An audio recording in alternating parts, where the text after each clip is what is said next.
Hello po mga Cried Out, we are here at Grand Bunaco and first time natin na lulusungin yung Daang Pari.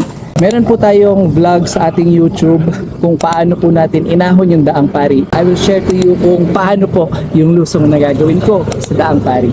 Kapag ka nalusong mo na yung Yupeco, mas meron kang idea kung gaano ka tarik yung lusong dito sa Daang Pari. Steepest part ng ahon and lusong. Tapos ng konting recovery dito. Ang dala ko before si Kel, yung ating Trek MTV. Di baling mabagal ko.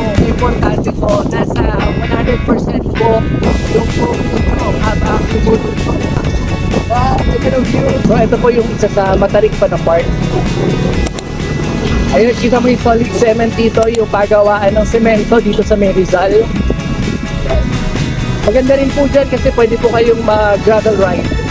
Po yung pinaka-steepest part kasi dire-diretso na po ito hanggang baba. Gear up lang po sa preno natin. Dahil onti lang po na lumuwag yung ating preno, dire-diretso po tayo doon. And semento po yung pwede nating salpukin or yung mga sasakyan po na papaakyat. Po yung mga truck na pwede natin makasalubong.